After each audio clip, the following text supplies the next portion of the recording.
story of the Ground Observer Corps of the Aircraft Warning Service. It may be a long story, or it may be a short one. That depends on how soon we lick 'em. We hope it'll be a short one. But if it's long, we'll be in it at the end, just as we were at the beginning.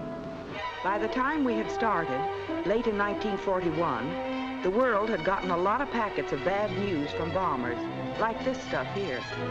They'd been getting it in Hong Kong, in Chongqing, in London, in Coventry, and Warsaw, mostly in cities or industrial districts, but with plenty of schoolhouses and churches thrown in.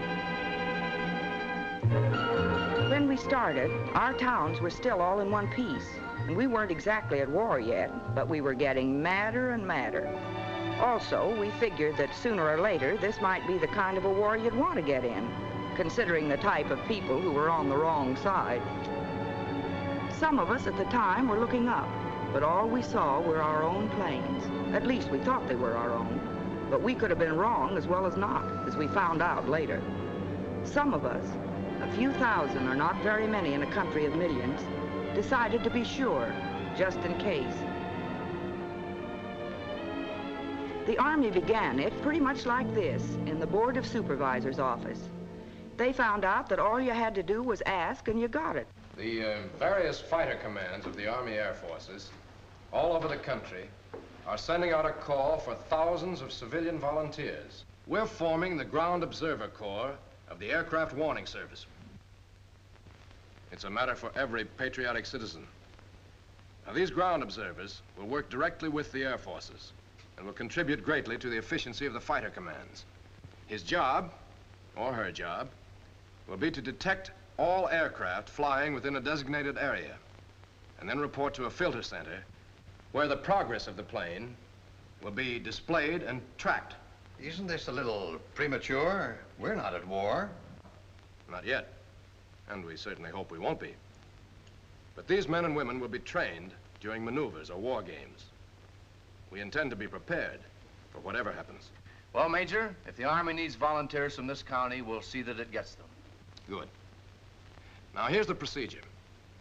First, you appoint a district director, a man well known in your community, and one who has a certain amount of executive ability. The asking went right on down the line, like in here. It was wonderful. The more you asked, the more you got.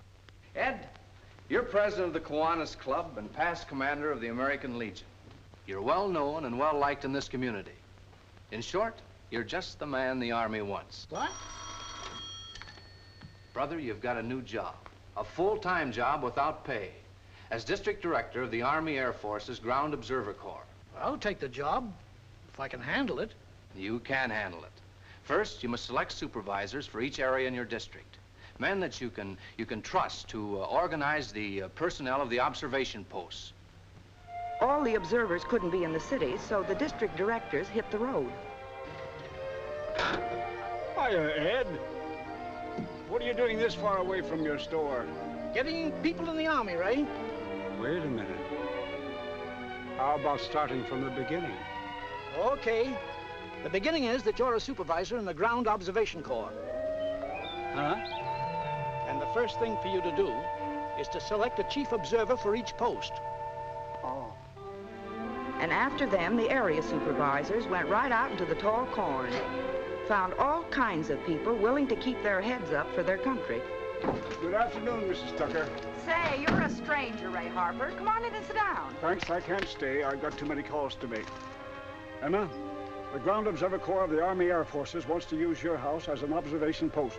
Holy cats! You were gonna be in the Army, Mr. Harper? You can if your mother says yes, Jimmy. Oh, Ma, you ain't gonna keep us out of the Army, are you? Not if I can help it.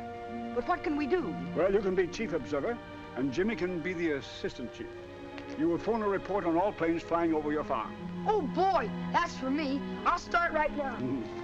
You've got one good man already. Emma, you're quite far from your neighbors here, but maybe the nearest ones will volunteer as observers. We aren't in the war yet, but should we be, we want to be able to do our work and know how to do it.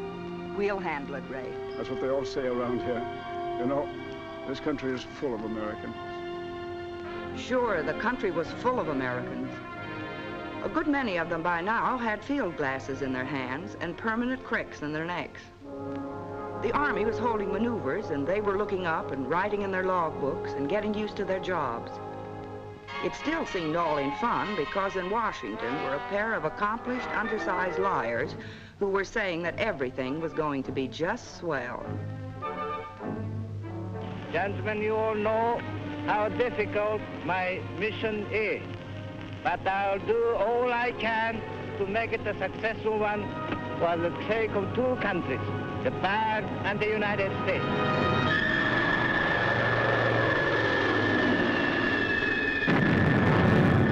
On December 7th, the bandits came in full force over Hawaii and left a whole bunch of early Christmas gifts they're going to get back with interest.